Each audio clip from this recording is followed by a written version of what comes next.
Assalamualaikum warahmatullahi wabarakatuh. Alhamdulillahirabbil alamin wassalatu wassalamu ala asyrafil anbiya'i wal mursalin wa ala alihi washabbihi ajma'in. Asyhadu an la ilaha illallah wahdahu la syarikalah wa asyhadu anna Muhammadan abduhu wa rasuluh la nabiyya ba'da. Alhamdulillah sahabat-sahabat sekalian, di sore hari ini kita bisa berkumpul di tempat yang insya Allah penuh dengan keberkahan ini. Mudah-mudahan saat ini kita sedang berada dalam keadaan istiqomah di dalam keimanan, istiqomah di dalam keislaman.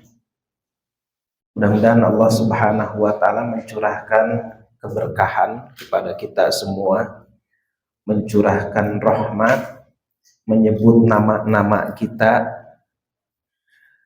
di hadapan para malaikat, dan mudah-mudahan kita termasuk ke dalam golongan orang-orang yang dinaungi sayap-sayap para malaikat ya, pada sore hari ini. Selanjutnya salawat dan salam semoga tetap tercurah kepada qudwah, pada contoh, model, uswah, ya, teladan di dalam kehidupan kita, yakni Rasulullah Muhammad SAW. Mudah-mudahan salawat juga tercurah pada keluarga, sahabat, dan para pengikutnya hingga akhir zaman. Mudah-mudahan termasuk kita di dalamnya. Sahabat-sahabat sekalian, kita sekarang memasuki pembahasan tentang beriman kepada kitab-kitab samawi, ya, kitab-kitab langit yang diturunkan oleh Allah Subhanahu wa Ta'ala kepada para rasul Allah. Juga nanti kita akan bahas tentang keimanan kita kepada rasul Allah, ya. Tentu saja pembahasannya ini selayang pandang, ya.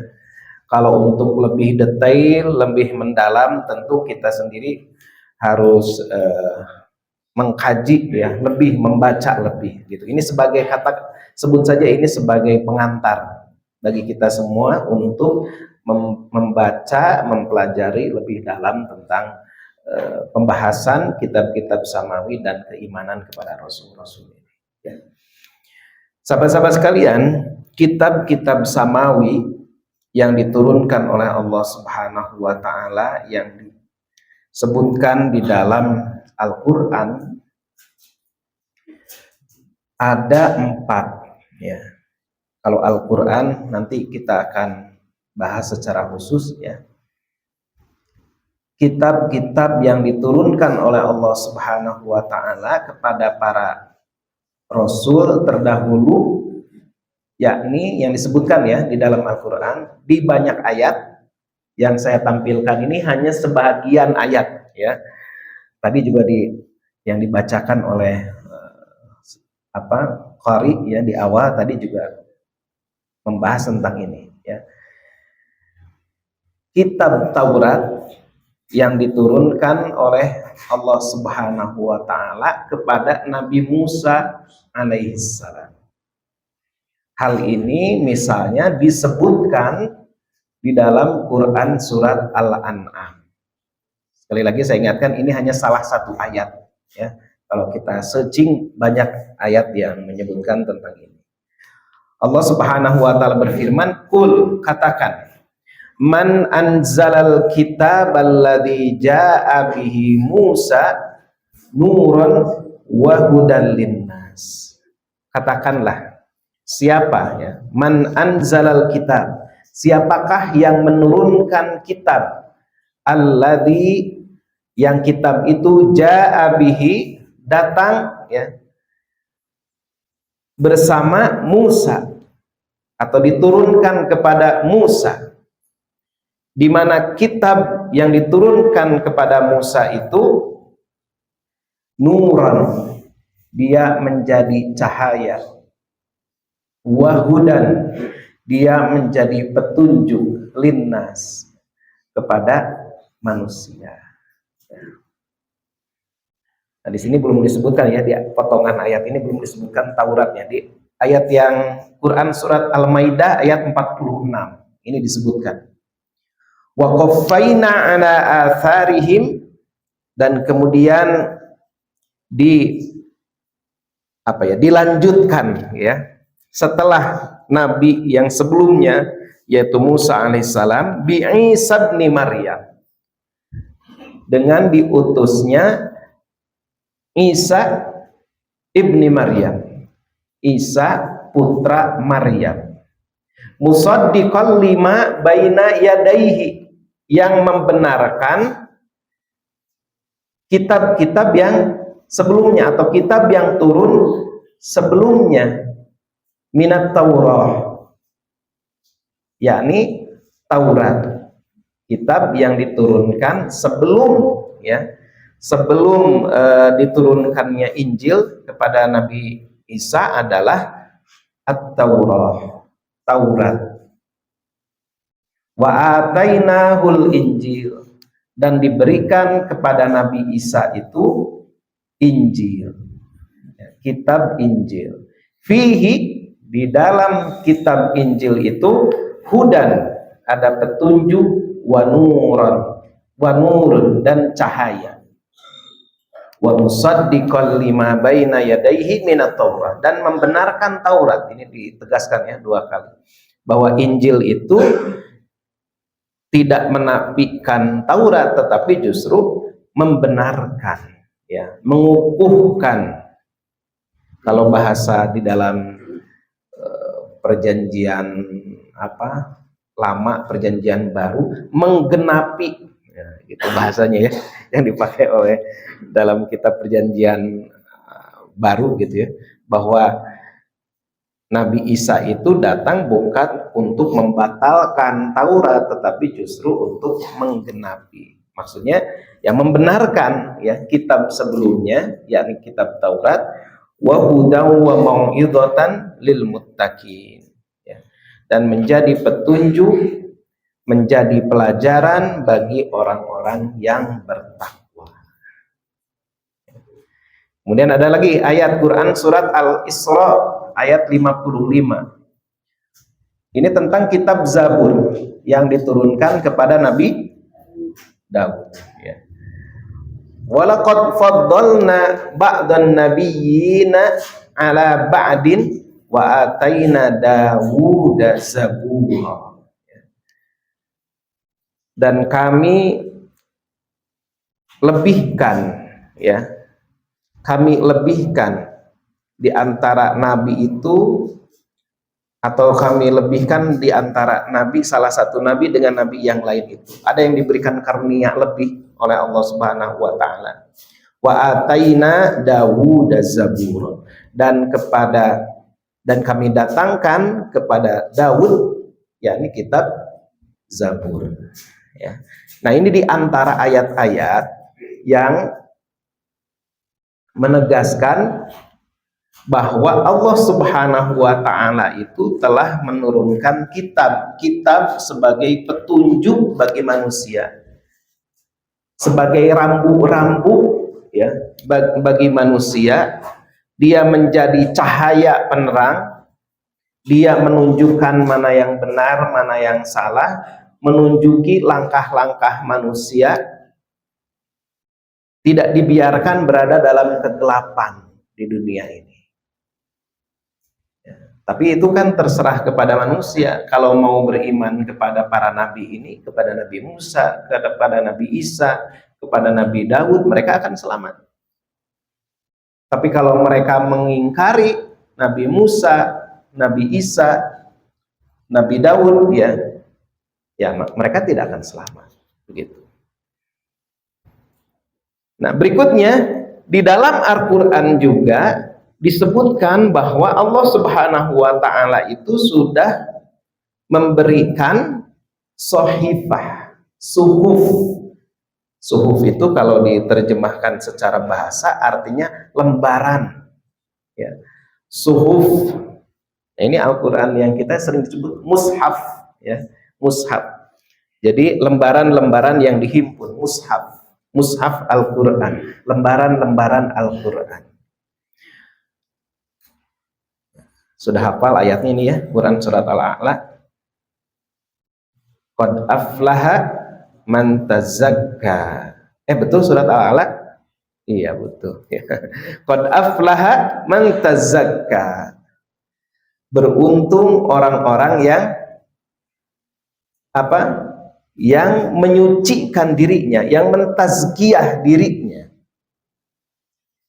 Wa dzakara asma rabbih fasalla, kemudian dia mengingat nama Allah, kemudian dia melaksanakan sholat.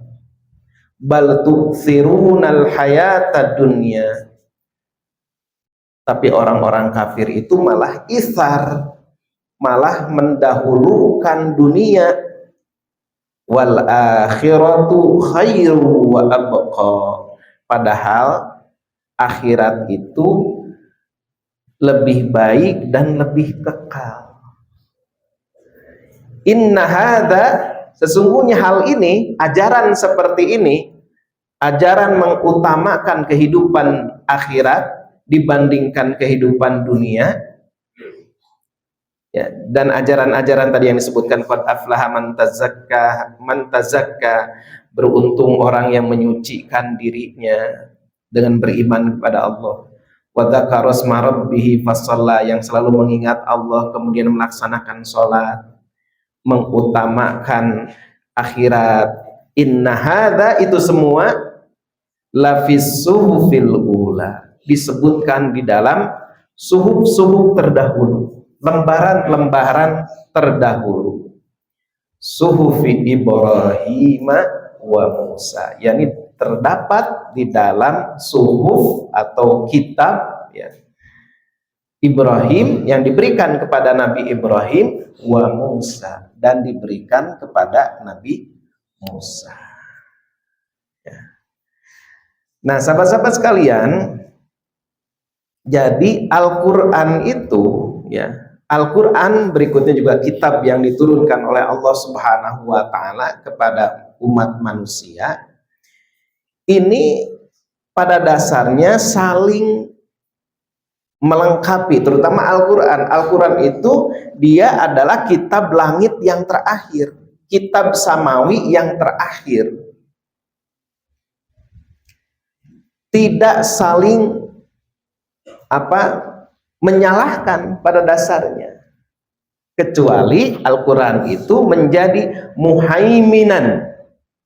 Al-Quran itu menjadi muhaiminan, menjadi istilahnya batu uji, menjadi penguji bagi kitab-kitab yang ada pada orang-orang Yahudi, yang ada pada orang-orang Nasrani. Kitab Taurat diturunkan kepada Nabi Musa, berlalu masa, kemudian di antara orang-orang Yahudi itu ada yang mengotak-atik kitab sucinya, ya. Maka kemudian Allah mengutus Nabi Isa alaihissalam untuk menggenapi, untuk meluruskan mana yang benar di dalam ajaran Taurat itu. Begitupun Injil, ya. Injil diturunkan kepada Nabi Isa, diajarkan kepada umatnya, kemudian berlalu masa, setelah itu kitab Injil tersebut diotak-atik, ya. Bahkan kitab Injil yang ada saat ini, ya, Perjanjian Baru apalagi gitu, itu kan ada 4 yang diakui oleh gereja, ya. Ada Injil Matius, ada Injil apalagi Lukas, kemudian apa lagi, Injil apa, ada yang apa, Markus gitu. Injil Markus. Nah, itu ada 4. Itu adalah Injil yang diakui oleh gereja. Yang tidak diakui ada berapa? Ada banyak. Ya, jadi ada penulis-penulisnya. Ada penulis itu yang penghimpunnya. Dan dia dihimpun setelah bagi mereka ya, kepercayaan mereka setelah Nabi Isa itu atau Yesus itu diwafatkan, kemudian dibangkitkan, kemudian naik ke langit, ya, disalib, meninggal kan gitu ya, dibangkitkan, kemudian naik ke langit. Nah itu baru ditulis, Injil Matius itu baru ditulis ya, itu hampir 100 tahun kemudian, ya, hampir 100 tahun kemudian setelah tidak ada Yesus itu tidak ada, atau Nabi Isa itu sudah tidak ada, gitu. Nah kemudian para ulama-ulama atau pendeta-pendeta Nasrani itu mereka berupaya menuliskan ajaran-ajaran Nabi Isa. Bahkan kalau lihat Injil Lukas, Injil Markus, Injil Matius, ya, Injil Yohanes, itu isinya sebetulnya yang kemudian disebut dengan Perjanjian Baru, itu isinya semata-mata kalau dibandingkan ya dengan di dalam ajaran Islam itu adalah sirah gitu, kitab sirah, perjalanan hidup Nabi Isa. Dan ini perlu kita ketahui, kalau Injil itu dibandingkan atau bahkan perjanjian lama, jadi perjanjian lama menurut orang-orang Nasrani itu adalah Taurat, tapi ternyata Injil perjanjian lama dengan Taurat yang ada pada orang-orang Yahudi itu berbeda juga.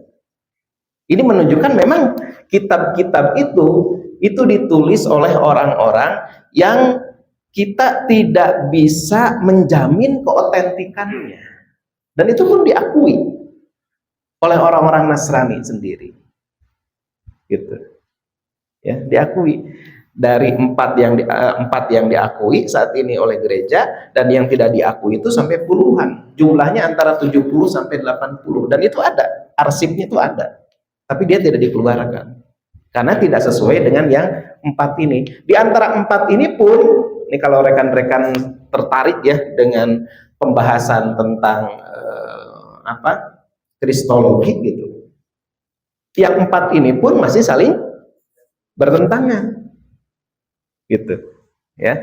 Dan tadi kembali lagi tadi, ini kalau kita bandingkan dengan sirah nabawiyah atau bandingkan dengan hadis Nabi Shallallahu Alaihi Wasallam, jauhnya itu apa? Dari sisi keotentikan. Rekan-rekan sekalian, sahabat-sahabat sekalian, kitab hadis ya yang ada kutubus sittah atau kutubut tis'ah yang ada di umat Islam itu jelas sanadnya. Sanad itu adalah rantai berita.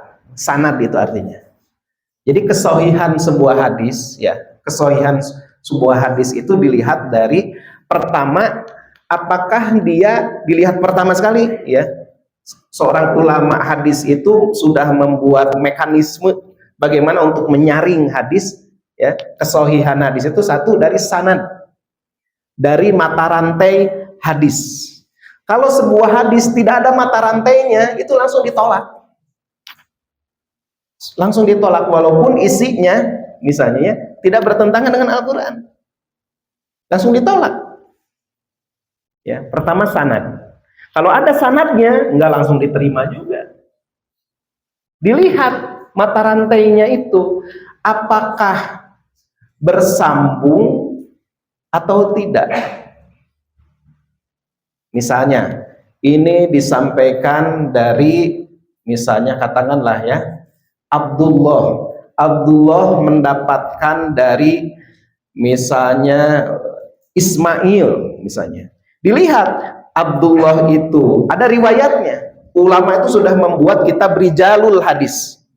Rijalul Hadis itu adalah kitab yang berisi data-data ya, tentang orang yang meriwayatkan hadis.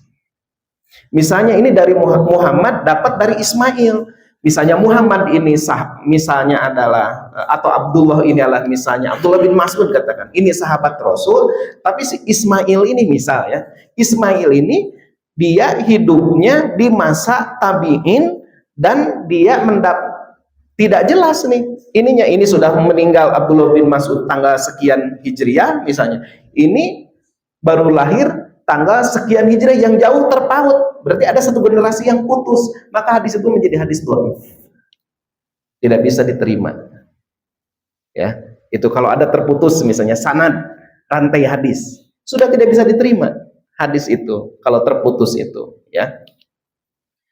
Nah, atau misalnya tidak terputus, belum artinya nyambung secara sanad, dia berita yang nyambung begitu, misalnya ya dari Abdullah bin Mas'ud ke misalnya siapa sampai ke ke orang yang meriwayatkannya. Nah, itu kemudian tidak sampai berhenti sampai di sana penelitiannya, diteliti kemudian bagaimana kemudian dilakukan apa yang disebut dengan jarh wa ta'dil terhadap si rawinya. Rawi itu orang yang meriwayatkan hadisnya. Apakah dia ini seorang yang jujur? Apa dia ini seorang yang fasik? Apakah dia ini ingatannya kuat? Dobit, ya, dobit itu kuat ininya, hafalannya, ingatannya. Ataukah dia pelupa? Atau kalau dia dobit, apakah dobitnya itu sampai akhir hayatnya? Atau hanya di masa mudanya dia dobit, kuat hafalannya, tapi di masa tuanya hafalan kacau? Hadis ini kapan dia sampaikan oleh si rawi ini? Kalau di akhir hayatnya, ulama memberikan catatan bahwa hadis ini disampaikan salah satu rawinya itu si fulan, tapi si fulan ini menyampaikannya pada saat di akhir misalnya usianya sudah lanjut dan di mana hafalannya sudah kacau. Hadis itu juga menjadi dhaif. Gitu. Jadi sanadnya, rantai hadis, rawinya, orang yang meriwayatkannya, apakah seorang yang dobit atau tidak, gitu. Ya. Nah, setelah itu juga tidak berhenti, ya, tidak berhenti. Ini ada ilat nggak, ada penyakit nggak nih hadis ini? Penyakitnya apa? Bertentangan nggak dengan Al-Quran? Gitu. Atau bertentangan nggak dengan hadis yang lebih sahih? Ya. Setelah itu kalau tidak ada, nah kemudian bagaimana memahaminya? Bagaimana fiqhul hadis itu? Tidak serta-merta hadis yang sahih, ya. Ini kadang-kala kita yang awam sih nggak paham gitu ya. Tidak serta-merta, oh ini hadis sahih langsung bisa dilaksanakan, enggak. Apakah hadis sahih itu menunjukkan kepada hukum tertentu dengan sangat jelas atau tidak? Istilahnya, apakah hadis ini sahih sih, hadisnya sahih, tapi sharih enggak, menunjukkan kepada hukum tertentu. Nah, ini dibutuhkan fahmul hadis atau fiqhul hadis dalam memahami hadis tersebut. Misal nih salah satu contoh. Kalau kita orang awam, enak aja ketika dapat langsung hadis sahih ini, langsung diamalkan, langsung kita ketika melihat ada yang berbeda, langsung, oh kamu ini nggak sesuai dengan sunnah. Misal, ya gini, misal minum sambil berdiri, boleh nggak? Minum sambil berdiri. Ada yang pernah dapat informasi dari hadis atau dari, ya maksudnya ada hadis dibacakan oleh seorang ustadz gitu? Boleh nggak? Nggak apa-apa, salah juga. Boleh. Ada yang mengatakan, ada yang berpendapat lain? Minum sambil berdiri? Atau ada lagi yang lain? Kencing sambil berdiri? Ini saya kasih contoh. Minum sambil berdiri, ada hadis sahih yang melarang. Tapi ada hadis sama-sama sahih yang membolehkan.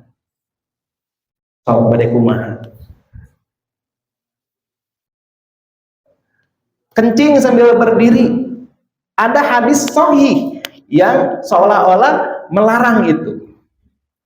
Tapi ada hadis sahih juga yang membolehkan itu. Nah, itu contoh bahwa enggak serta-merta ini hadis sahih. Sebentar dulu. Ini pemahaman terhadap hadis itu seperti apa? Ya, nah ini kembali lagi ke sini. Maksud saya ingin menjelaskan bahwa kitab-kitab yang ada, Injil, Taurat yang ada saat ini itu bukan asli, ya. Artinya kita tidak bisa menjamin keotentikannya. Karena tadi dia sudah melalui masa yang panjang, kemudian orang ada menuliskan, dan Rasulullah SAW juga bersikap adil, ya. Kata Rasulullah, kalau ahli kitab menyampaikan berita kepadamu, maka jangan langsung kamu salahkan, jangan langsung kamu benarkan. Yang menjadi muhaiminan, yang menjadi batu ujinya adalah Al-Quran dan hadis Rasulullah SAW. Kalau sesuai dengan Al-Quran, sesuai dengan hadis, berarti itu sesuai, memang begitu yang disebutkan di dalam Injil ataupun disebutkan di dalam Taurat. Ya. Nah, Al-Quran ini kitab langit yang terakhir, dan Al-Quran ini, ya, sudah dijaga oleh Allah, sudah dideklar oleh Allah Subhanahu wa Ta'ala. Inna nahnu nazzalna dzikra, sungguh kami telah menurunkan adzikra, peringatan, ini maksudnya Al-Quran.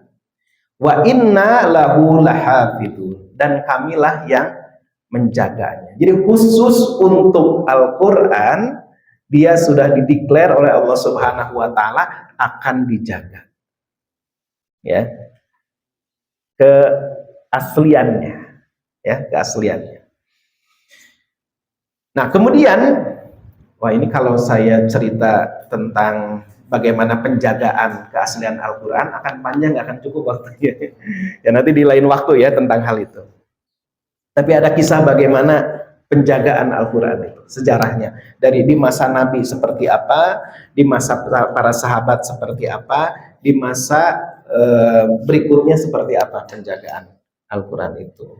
Tapi secara ringkas kita bisa lihat bagaimana dijaganya Al-Quran itu adalah dengan banyaknya penghafal Al-Quran. Ya, penghafal Al-Quran saat ini. Nah, kemudian Al-Quran juga, hal yang harus kita yakini berkaitan dengan Al-Quran, bahwa isi Al-Quran itu dia otentik, dia benar, tidak akan bertentangan dengan akal, tidak akan bertentangan dengan fitrah manusia, tidak akan bertentangan dengan ilmu pengetahuan. Di dalam Quran surat Fussilat ayat 53, sanurihim ayatina, ya, kami akan perlihatkan ayatina, ayat-ayat kami, tanda-tanda kekuasaan kami, fil afaki, ya, di segenap ufuk, wa fi anfusihim, dan juga ayat-ayat kami yang ada pada diri mereka, pada tubuh mereka, ya, ayat-ayat atau bukti-bukti kekuasaan Allah Subhanahu wa Ta'ala, hatta yatabayyana lahum annahul haq, sehingga terbukti kepada mereka annahu, bahwasanya Al-Quran itu al-haq, dia adalah kebenaran. Jadi Allah sudah menjamin, ya, bahwa Al-Quran ini dia tidak akan bertentangan dengan nalar, tidak akan bertentangan dengan dengan fitrah manusia, tidak akan bertentangan dengan ilmu pengetahuan. Gitu. Ini jaminan dari Allah Subhanahu wa Ta'ala. Dan kita dijamin juga di dalam Al-Quran, walaqad yassarnal Qur'ana lidzikri fahal mim mudzakir. Sungguh telah kami mudahkan Al-Quran itu sebagai peringatan. Fahal mim mudzakir. Siapakah di antara kita ini yang mau menjadikan Al-Quran itu sebagai peringatan, sebagai pelajaran, gitu. Ya. Nah, ini pokok-pokok keyakinan terkait dengan keimanan kepada kitab-kitab Allah, ya, kepada Taurat, Injil, Zabur, dan Al-Quran. Nah, berikutnya sahabat-sahabat sekalian, tentang beriman kepada Rasul-Rasul. Ini rukun iman, ya, rukun iman yang kita bahas, yang sedang kita bahas kan rukun iman. Beriman kepada Rasul-Rasul. Dulu saya di pertemuan awal, ya, saya pernah menyampaikan tentang bahwa Allah Subhanahu wa Ta'ala itu sudah mengutus para nabi dan rasul di muka bumi ini kepada umat, setiap umat, dan jumlahnya masih ingat? Masih ingat jumlahnya nabi dan rasul itu berapa? Berapa? 124.000 nabi dan rasul, ya. Kemudian yang rasul ada berapa ratus? 315, ya. Nah, ini diingatkan kembali ini, ya, hadisnya ini.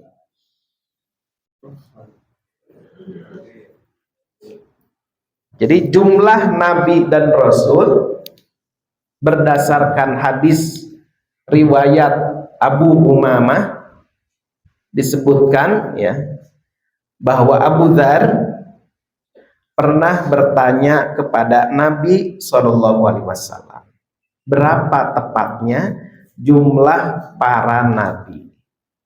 Kemudian Rasulullah SAW menjawab, mi'atu alfin wa arba'atu wa ishruna,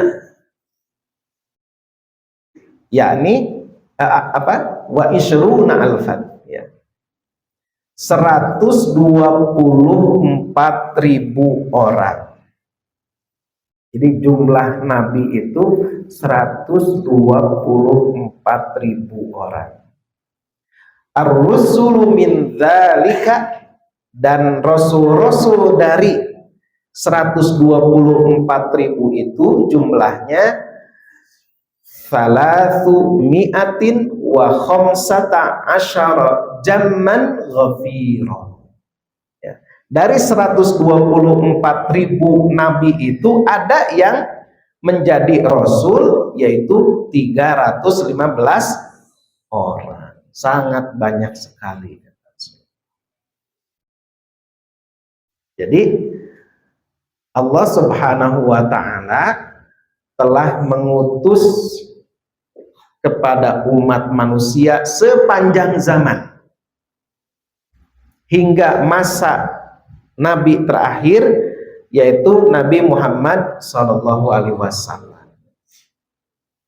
Dan setiap umat itu ada rasulnya. Quran surat Yunus ayat 47.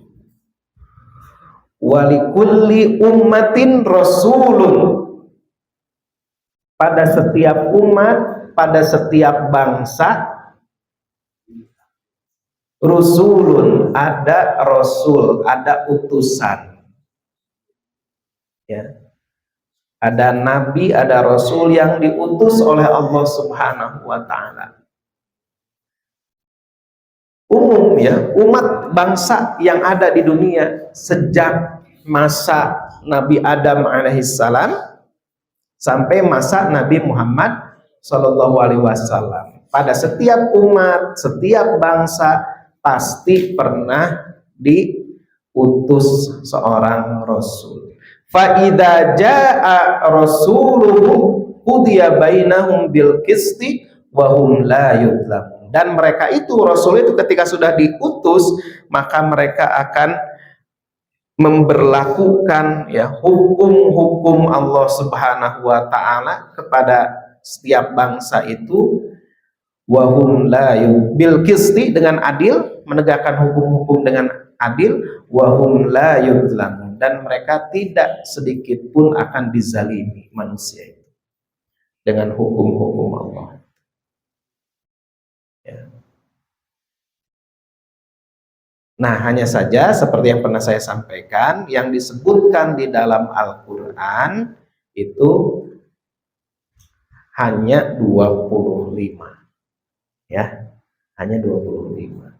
Berarti yang tidak disebutkan banyak sekali. Ya. Dan kalau ditanya apakah di Cina pernah ada rasul yang diutus, sangat-sangat mungkin pernah diutus seorang rasul atau nabi ke umat atau bangsa Cina. Apakah pernah diutus kepada orang-orang Romawi, orang-orang Yunani di masa lalu, kepada orang India, orang yang tinggal di tanah Hindustan? Sangat-sangat mungkin pernah. Apakah mungkin agama Hindu itu tadinya adalah ajaran Islam? Sangat mungkin. Ya. Agama Buddha, jangan-jangan itu sebetulnya Buddha itu misalnya seorang nabi. Ya kita nggak bisa memastikan, tapi mungkin saja. Mereka itu sebetulnya nabi, gitu. Ya. Tapi kemudian sudah berlalu masa, terkontaminasi. Ya, menjadi kan sebetulnya agama Buddha itu kan merevisi, ya kan, merevisi ajaran Hindu, kan sebetulnya begitu. Nah, kita nggak tahu ajaran Hindu itu siapa yang pertama kali. Kalau lihat di buku sejarah agama itu kan memang disebutkan tidak diketahui. Tapi pasti kan ada yang pertama kali mengajarkannya, gitu. Ini ya. Ini sangat mungkin, bahkan jauh sebelum itu. Jauh sebelum itu. Kemudian pernah suatu saat saya lupa apakah berbicara ngobrol langsung atau lewat online gitu ya. Saya sudah lama sekali. Pernah ada kok kisah diusirnya Nabi Adam itu mirip dengan kisah dalam kepercayaan bukan kepercayaan, ada kisah apa namanya saya lupa ya, yang beredar di kalangan orang-orang Yunani kuno, Yunani atau Romawi saya lupa. Ya sangat mungkin karena dulunya itu gitu ya, mereka pun ada para nabi yang diutus kepada mereka. Ada kesamaan-kesamaan seperti itu. Ya. Cuma kita tidak bisa memastikan. Kenapa? Karena kita tidak diberikan informasi tentang itu di dalam Al-Quran, di dalam hadis Rasulullah SAW. Gitu. Tapi intinya, sahabat-sahabat sekalian, rekan-rekan sekalian, intinya para nabi, para rasul yang diutus itu memiliki kesatuan risalah.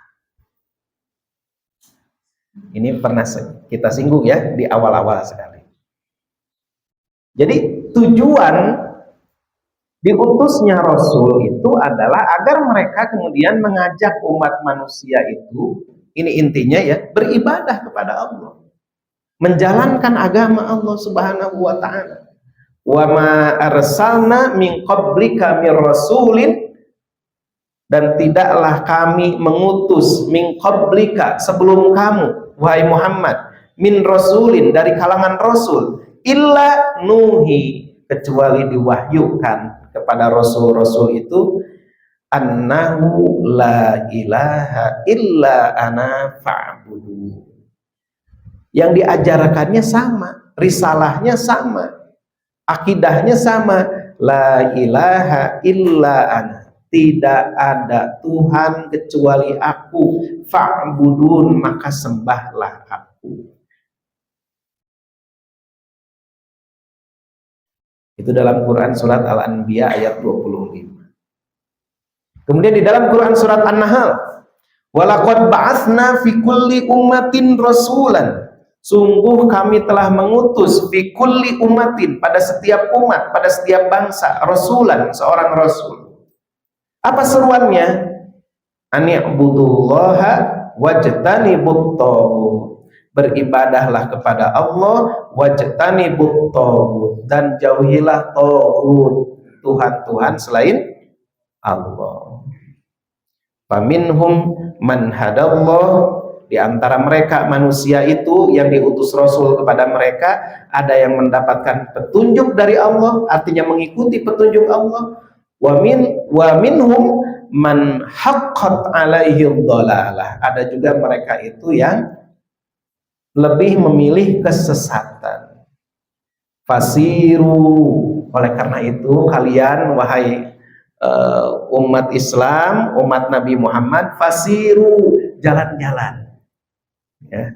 Fasiru, berjalanlah kalian fil ardi, di muka bumi, fanduru, lalu perhatikan oleh kalian kaifa kana akibatul mukadzibin, bagaimana akibat akhir dari orang yang mendustakan agama Allah Subhanahu wa taala. Ini ayat apa? Ayat yang menjadi dalil ya, kita disuruh jalan-jalan. Tapi jalan-jalannya bukan sekadar jalan-jalan healing ya, makan-makan, tapi fasiru fil ardi fanduru kaifa kana akibatul mukadzibin, yang berfaedah jalan-jalannya gitu ya. La tushaddur rihal, tidak dibenarkan memaksakan diri ya. La tushaddur rihal illa ila salasati masajid, kecuali ketiga masjid. Tidak dianjurkan memaksakan diri untuk berkunjung ke masjid untuk beribadah ya, illa, kecuali ila salasati masajid, kecuali ketiga masjid. Masjid hadza, masjidku ini, yakni Masjid Nabawi, wa Masjidil Haram, Masjidil Haram, kemudian yang ketiga wa Masjidil Aqsa, dan Masjid Al-Aqsa di Palestina. Nah, itu diantaranya ya. Kita disuruh untuk melakukan perjalanan melihat bekas-bekas orang-orang di masa lalu untuk mengambil pelajaran. Begitu ya. Termasuk fasiru juga bisa diartikan kita berselancar di dunia maya misalnya ya. Melihat, mempelajari bagaimana sejarah-sejarah umat terdahulu. Gitu ya. Nah, ini kesatuan risalah. Ya, para nabi, para rasul itu memiliki kesatuan risalah, kesamaan ajaran, yakni la ilaha illallah. Nah, oleh karena itu, karena para nabi, para rasul itu hakikatnya memiliki kesatuan risalah, maka kita itu harus beriman kepada seluruh rasul, tidak membeda-bedakan. Bahkan tidaklah dianggap beriman orang yang beriman kepada sebagian rasul kemudian kufur kepada sebagiannya lagi. Innalladzina yakfuruna billahi wa rusulih, sesungguhnya orang-orang yang ingkar kepada Allah dan Rasulnya, wa yuriduna ayyufarriqu bainallahi wa rusulih, dan kemudian bermaksud membeda-bedakan antara keimanan kepada Allah dan Rasulnya, wa yaquluna, kemudian mereka berkata nu'minu bi ba'di, kami nu'minu bi ba'din, kami beriman kepada sebahagian ya, kepada sebagian dari rasul-rasul, wa nakfuru bi ba'din, dan kami ingkar kepada sebagiannya lagi.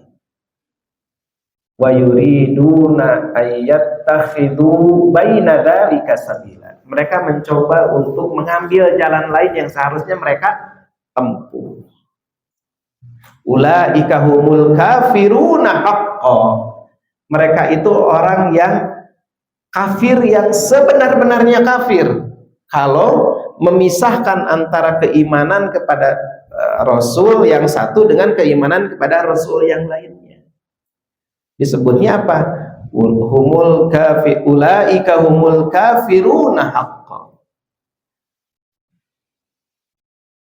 Wa'atadna lil kafirina adzaban muhina, dan kami sediakan untuk orang-orang kafir itu azab yang menghinakan. Orang-orang Yahudi saat ini mereka beriman kepada Nabi Musa tetapi mengkufuri Nabi Isa, mengkufuri Nabi Muhammad. Orang-orang Nasrani saat ini beriman kepada Nabi Musa, beriman kepada Nabi Isa, walaupun juga keimanannya menyimpang ya, karena menganggap Nabi Isa Tuhan, dan mengkufuri Nabi Muhammad. Tapi umat Islamlah yang tidak membeda-bedakan keimanan antara kepada Nabi yang satu dengan Nabi yang lain. Umat Islam beriman kepada Nabi Musa, yang mengimani Nabi Musa, mengimani kebenaran Nabi Isa, dan juga mengimani kebenaran Nabi Muhammad Sallallahu Alaihi Wasallam. Nah, ini bedanya kita dengan orang-orang Yahudi dengan orang-orang Nasrani. Kita beriman kepada seluruh Rasul yang pernah diutus oleh Allah Subhanahu Wa Taala. Nah, rekan-rekan, sahabat-sahabat sekalian,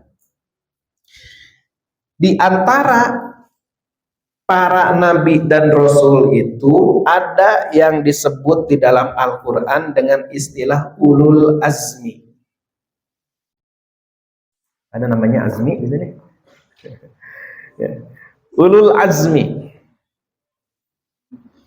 Apa ulul azmi itu? Azmi itu tekad, ya, keteguhan hati. Azmi itu. Ulul azmi nabi rasul ya, yang memiliki keteguhan hati yang lebih dibandingkan nabi dan rasul yang lainnya. Ya. Maka ada perintah di dalam Al-Quran kepada Nabi Muhammad SAW, fasbir, bersabarlah kamu wahai Muhammad, kama sabara ulul azmi minar rusul, seperti sabarnya rasul-rasul yang memiliki keteguhan hati. Wala tasta'jil lahum, jangan kamu terburu-buru ya untuk mereka. Maksudnya terburu-buru di sini menyegarakan azab, karena begitu ingkarnya ya, umat Nabi Muhammad bukan hanya sekedar mempersekusi, bukan hanya sekedar mengolok-olok Nabi Muhammad, bukan hanya sekedar menyiksa ya Nabi Muhammad, menyiksa para pengikut Nabi Muhammad, tetapi juga sampai puncaknya itu mau membunuh Nabi Muhammad SAW. Fasbir kama sabara ulul azmi minar rusul, bersabar ya, berteguh hati, tidak mundur, didustakan, dihina, dicaci, dimaki, sabar ya, teruskan perjuangan. Nah, ulul azmi ini para ulama ya menyimpulkan bahwa yang rasul-rasul yang disebut dengan ulul azmi itu adalah ada 5. Ya, yang disebutkan di dalam ayat ini. Siapa saja ulul azmi? Disingkat NIMIM ya. NIMIM. Nuh, Ibrahim, Musa, Isa, Muhammad. Nah, ini disebutkan di dalam ini ya. Namanya ada disebutkan di sini dalam Quran surat Asy-Syura ayat 13. Ya. Nah, Nabi Muhammad SAW dia adalah penutup para nabi dan rasul.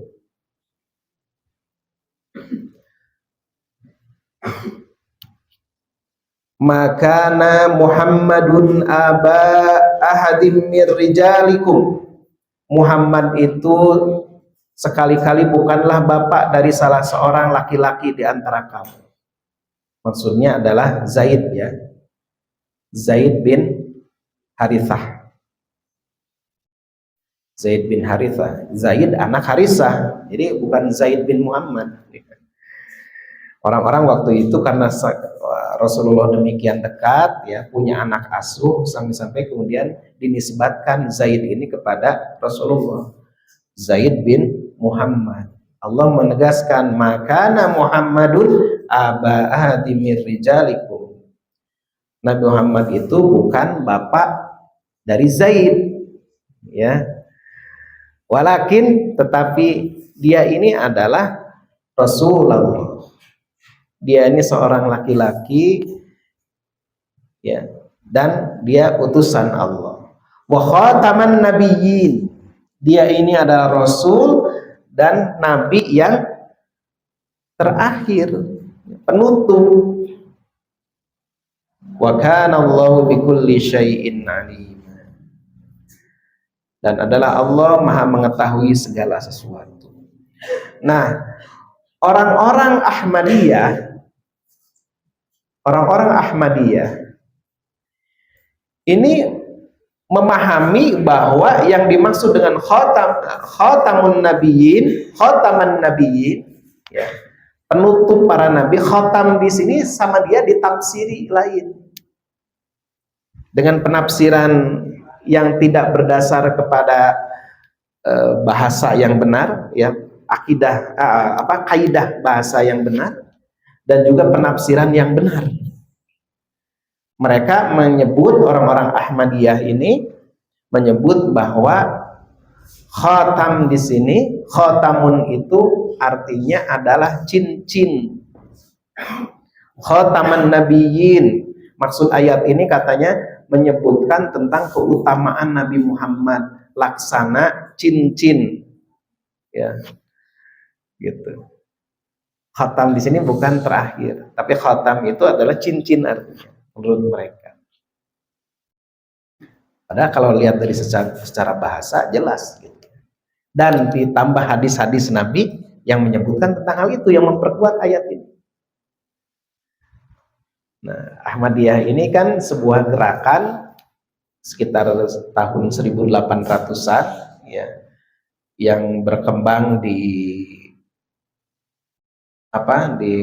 India, ya, di India masa penjajahan Inggris, dan dia itu berwala, ya. Mirza Ghulam Ahmad itu yang mengaku sebagai nabi terakhir. Dia berwala, berloyalitas kepada Inggris. Dimunculkan itu, dan kemudian mau mengeluarkan fatwa dilarang berjihad melawan Inggris, ya, Mirza Ghulam Ahmad itu, ya. Hati-hati, ya. Nah, ini kalau ingin tahu Mirza Ghulam Ahmad, ya. Kalau ada di rumah teman atau di rumah kita gambar ini, hati-hati, berarti ada penganut Mirza Ghulam Ahmad. Menganggapnya sebagai nabi terakhir. Ini orang India, ya. Hati-hati, ada nabi palsu mengaku sebagai nabi, ya. Dan banyak, ya, orang itu di berbagai negara ada juga orang yang muncul, ya. Wa innahu sayakunu fi ummati, sesungguhnya akan datang pada umatku kadzabuna salasun, 30 pendusta. Kulluhum, mereka semua, yaz'umu, mendakwa dirinya, mengaku dirinya itu annahu nabiyyun, bahwa mereka itu adalah seorang nabi. Kemudian Rasul menegaskan, wa ana khatamun nabiyyin, padahal aku adalah penutup para nabi. La nabiyya ba'di, tidak ada nabi setelahku. Nah, ini kan jelas, ya, hadis ini jelas. Dan bukan hanya hadis ini saja, ada banyak hadis tentang ini, ya. Hati-hati, ya, kalau ada yang ngaku saya nabi terakhir, gitu, ya. Bahkan ada orang Garut, ya, orang Garut ada orang Garut yang ngaku jadi nabi, gitu, ya. nggak tahu karena depresi atau apa, namanya sen-sen. Itu. Terus apa ada lagi dulu, Isa Bugis juga ya pernah ada gitu dia.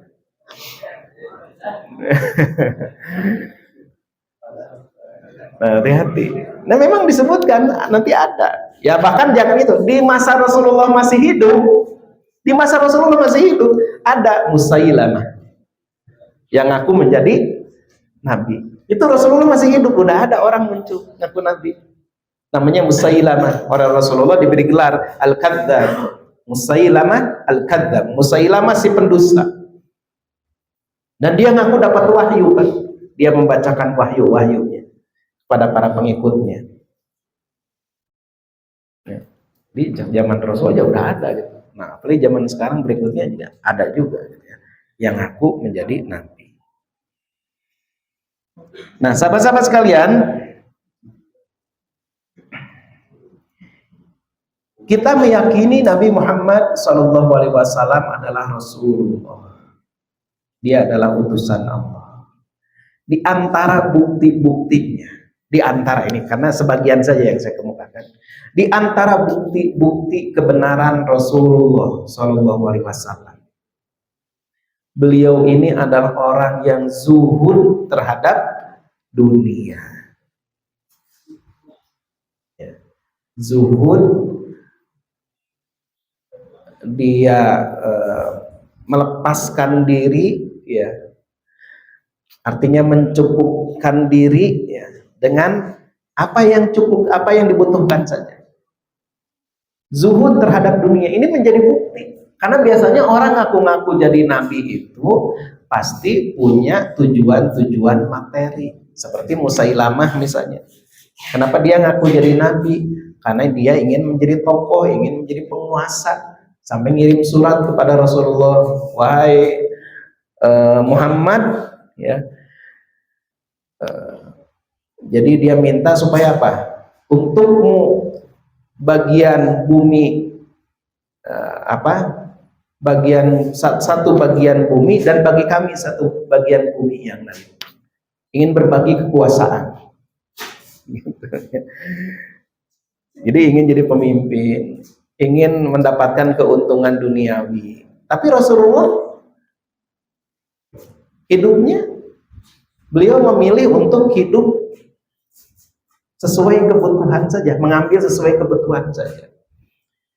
Bahkan Umar bin Khattab itu sampai pernah menangis kan, ketika melihat Rasulullah bangun tidur, kemudian di punggungnya ada bekas-bekas apa namanya, bukan jerami ya, apa ya, kurma, pelepah kurma yang dijadikan apa tempat tidur gitu ya.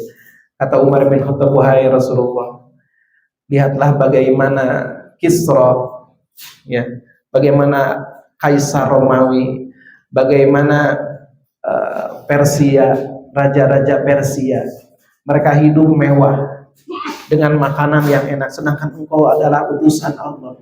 Tapi demikian ya keadaanmu. Ketika melihat, sampai menangis ya.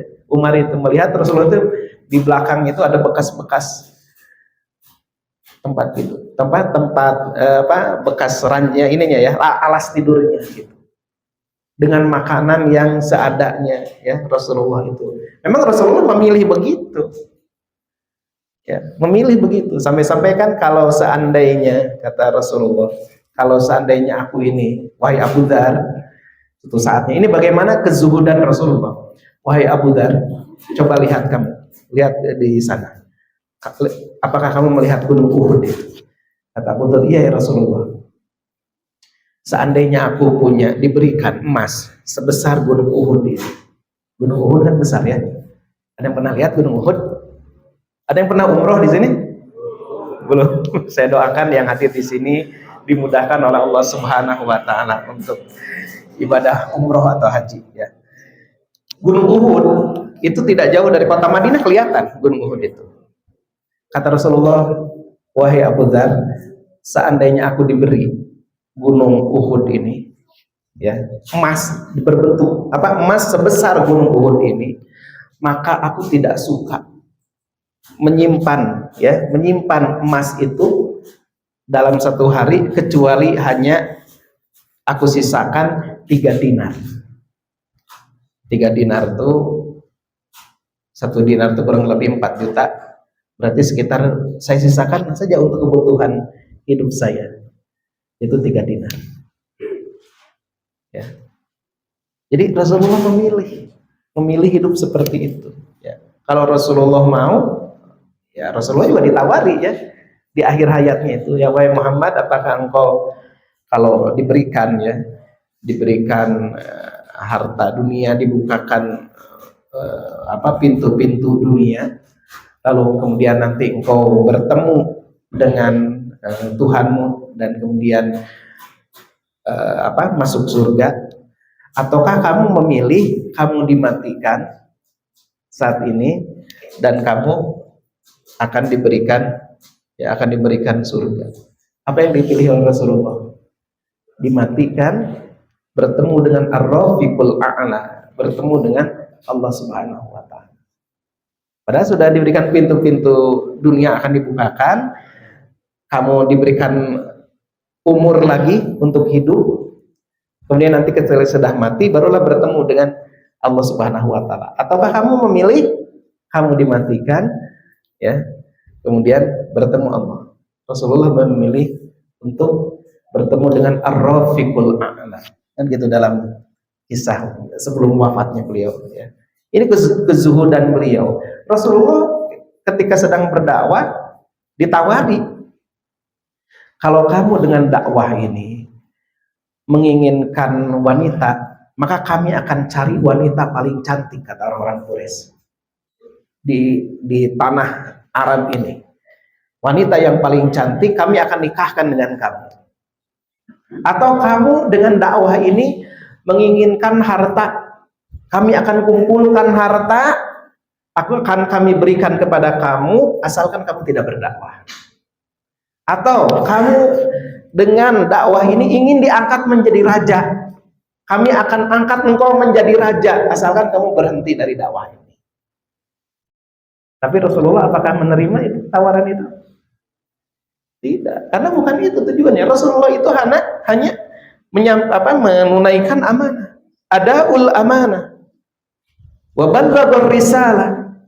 Beliau hanya menunaikan amanah, diperintahkan oleh Allah untuk menyampaikan menjalankan tugas kenabian, ya, wa ballaghur risalah, menyampaikan risalah, menyampaikan ajaran Allah Subhanahu wa Ta'ala. Bukan mengharapkan yang 3 itu. Bukannya nggak suka, ya seperti kita juga sama. Bukannya nggak suka diberikan wanita yang cantik. Bukannya nggak suka kita diberikan harta dunia. Bukannya tidak suka kita menjadi pemimpin, menjadi raja. Cuman kalau harus meninggalkan dakwah, ya ini tidak sesuai dengan apa yang diperintahkan oleh Allah Subhanahu wa Ta'ala. Rasulullah dikenal tidak pernah berdusta. Bahkan gelar Al-Amin itu diberikan oleh orang-orang Quraisy sendiri. Ya. Tidak pernah berdusta. Orang yang selama ini dikenal tidak berdusta, ya, tiba-tiba kemudian berdusta dengan kedustaan yang sangat besar, mendapatkan wahyu. Gitu. Ini sesuatu yang tidak mungkin. Bahkan orang-orang Quraisy itu sampai Rasulullah SAW sudah diutus menjadi nabi, tetap saja masih mengakui bahwa Rasulullah itu orang yang jujur. Sampai-sampai ketika Rasulullah akan hijrah, kan banyak barang-barang titipan, ya, orang-orang Quraisy yang ada pada Rasulullah SAW. Jadi Rasulullah ketika akan hijrah itu berpesan, ya, kepada keluarganya yang masih tinggal untuk mengembalikan ini titipan si fulan, ini titipan si fulan, titipan si fulan. Jadi ketika beliau menjadi nabi, sudah menjadi nabi pun dan diingkari oleh orang-orang Quraisy dalam hal muamalah masih mempercayai Rasulullah. Tapi satu aja gitu ya, yang mereka tidak mau percaya bahwa Rasulullah itu adalah utusan Allah. Karena itu bertentangan dengan adat kebiasaan mereka, dengan agama nenek moyang mereka, menurut mereka gitu ya. Seperti itu. Dan beliau itu adalah seorang yang ummi, tidak bisa membaca. Wa ma kunta tatslu min qabli min kitabi wala takhutuhu biyaminika idzan lartabal mubtilun.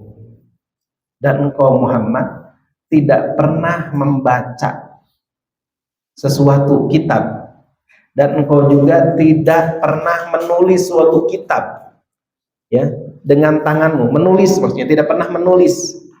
Sekiranya engkau pernah membaca dan menulis ya, idan seandainya kamu itu bisa seperti itu semua, lartaba sungguh akan ragu-ragu al-mubtilu, orang-orang yang selama ini ragu ya. Orang-orang yang ada tuh pasti udah ini mah pasti Quran bikinan dia ya, ditulis, dia nyalin dari kitab-kitab terdahulu ditulis gitu.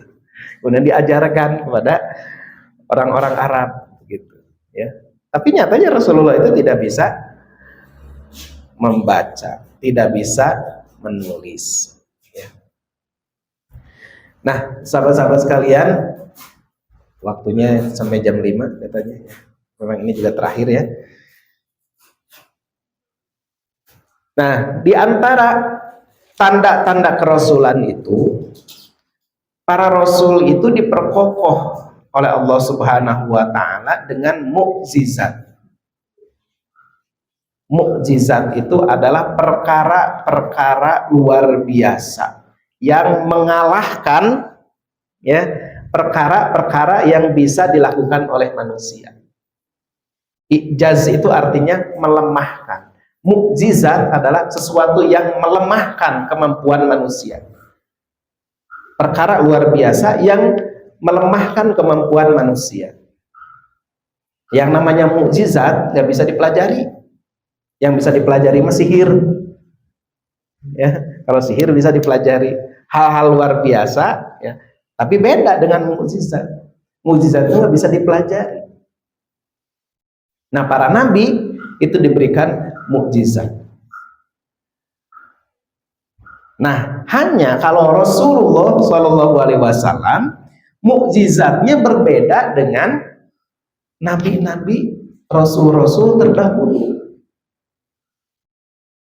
Kalau para nabi dan rasul terdahulu, mukjizatnya itu langsung bersifat indrawi, bisa langsung terlihat oleh mata. Nabi Musa dengan tongkatnya, ya, memukulkan, disuruh oleh Allah untuk memukulkan ke lautan. Lautan kemudian terbelah. Bani Israel melihat bagaimana lautan terbelah. Ya, itu mukjizat. Atau Nabi Isa menghidupkan orang yang mati dengan izin Allah, menghidupkan binatang ya yang sudah mati dengan izin Allah, kemudian menyembuhkan orang yang matanya buta dan lain sebagainya. Itu orang langsung bisa melihat. Tapi Rasulullah SAW mukjizat terbesarnya adalah Al-Quran. Ya, Al-Quran. Dan tantangan sepanjang zaman yang tidak pernah bisa dijawab, yakni tantangan tentang Al-Quran ini. Wa in kuntum fi raibin mimma nazzalna ala abdina, kalau kalian itu merasa ragu dengan Al-Quran yang diturunkan kepada hamba kami, yakni Nabi Muhammad SAW, ragu apakah ini benar atau enggak Al-Quran ini, wa in kuntum fi raibin mimma nazzalna ala abdina fa'tu bi suratin min mithli, coba kalian bikin satu surat saja yang semisal Al-Quran. Wad'u syuhada'akum min dunillah, dan silakan kamu saling bantu-membantu, cari pertolongan, kumpulkan ahli bahasa, ahli syair, profesor, ya, orang-orang pintar, kumpulin. Wad'u syuhada'akum min dunillah, pokoknya makhluk-makhluk, ya, kumpulkan. Wa in kuntum fi raibin mimma nazzalna ala abdina fa'tu bi suratin min mithli wad'u syuhada'akum min dunillahi in kuntum shadiqin. Kalau kamu merasa benar dengan anggapan kamu bahwa Al-Qur'an itu adalah palsu. Fa illam taf'alu, dan kalau kalian ternyata nggak bisa bikin satu surat, ya. Fa illam taf'alu, kalau kalian ternyata tidak bisa membuat satu surat Al-Quran, walan taf'alu, dan memang tidak akan pernah kalian bisa membuat satu surat. Lihat bagaimana bahasa yang sangat tegas ini. Fa illam taf'alu walan taf'alu, dan kalau kamu nggak bisa, dan memang kamu nggak akan pernah bisa. Fa illam, lam artinya fa illam, kalau kamu tidak bisa, walan, lan itu artinya tidak akan pernah bisa selamanya.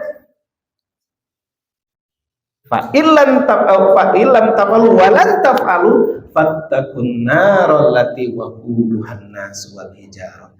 Kalau bahasa saya ini ya, kamu siap-siap aja dengan neraka yang bahan bakarnya adalah manusia dan batu. Kalau kamu tetap kekeh ingkar kepada kebenaran Al-Quran. Hal-hal yang sifatnya indrawi, mukjizat yang indrawi, itu dengan mudah dilupakan, ya. Bahkan orang yang kita yang tidak melihat bagaimana lautan dibelah, mungkin juga masih ada yang ragu-ragu, benar gitu, lautan dibelah, gimana caranya, gitu kan?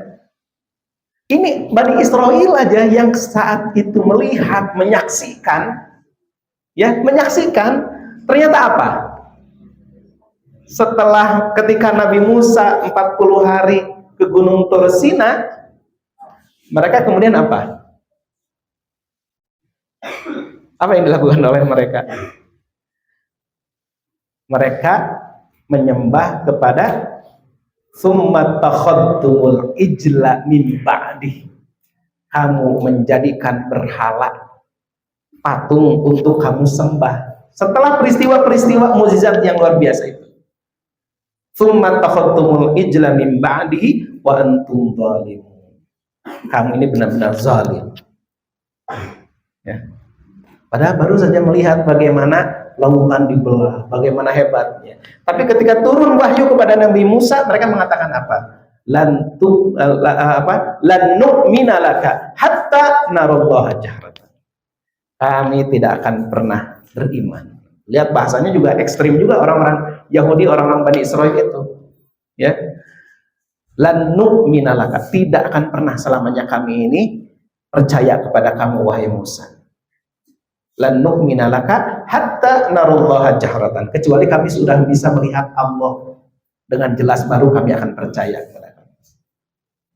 Padahal sebelumnya melihat bagaimana lautan dibelah, bagaimana batu dipukul oleh tongkat mengeluarkan 12 mata air, bagaimana wa dhallalna 'alaikumul ghamama wa anzalna 'alaikumul manna wassalwa, bagaimana ketika mereka kepanasan dalam perjalanan hijrah, awan dinaungkan kepada mereka. Mereka melihat peristiwa itu. Wa anzalna 'alaikumul manna wassalwa, diturunkan kepada mereka makanan dan minuman manna dan salwa. Mereka menyaksikan itu, mukjizat-mukjizat itu, tapi mereka kemudian apa? Melupakan begitu saja.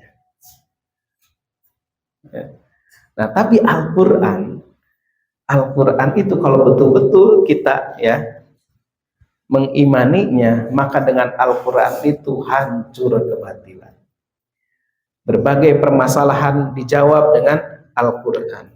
Al-Quran itu yang menggerakkan jiwa manusia, menguatkan akal dan hati manusia, menghidupkan umat ini dengan Al-Quran. Ya.